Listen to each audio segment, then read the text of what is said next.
talk about their successes. Moving on now, unfortunately, as insecurity continues to spread across Nigeria, families are being torn from their homes, displaced by violence, and forced to rebuild their lives in unfamiliar, unstable conditions. But for many children caught in this crisis, the fallout is even more devastating, leaving them vulnerable to abuse, exploitation, and unimaginable trauma. One such case that's going viral is that of a 14-year-old Basharia who fled banditry in Zamfara State with her family and sought refuge at an IDP camp in Gwiwa Eka, Sokoto State.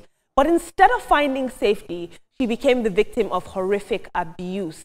According to reports, a woman identified as Fauzia, the wife of a Sokoto State judge, Barrister Abubakar Zaki, allegedly hired the teenager as a maid and took her to Abuja.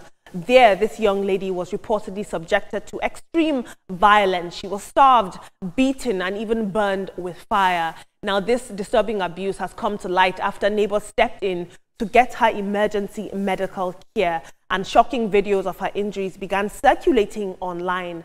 Her father says that the woman warned him not to report the incident, allegedly claiming that her position and influence would protect her from the consequences.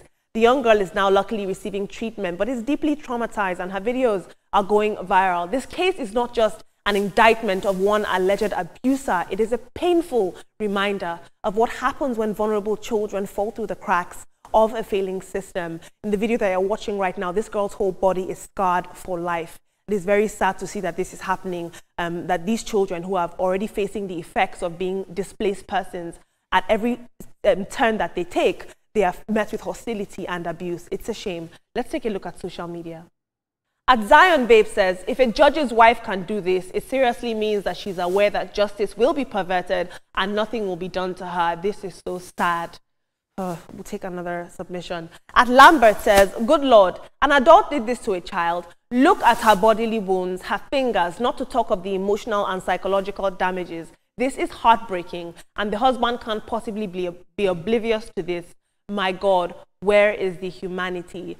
Now, team, we are seeing in these stories that I've taken today an emphasis on the protection of children. How do we make sure that children remain children? How do we make sure they're protected in society? We constantly come on here and have dialogue, but these stories are still making headlines.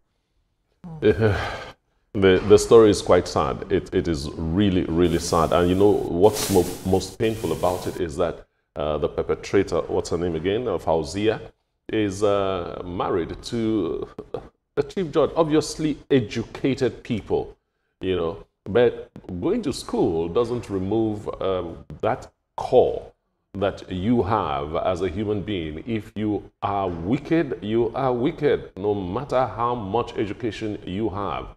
You know, treating a child badly, not feeding the child, not sending the child to school is bad enough. But scarring the child for life and treating her as if she was subhuman, and you could boast and say, look, don't do anything about it because nothing will happen. What impunity? Well, it's on social media, and I really hope something happens about this. That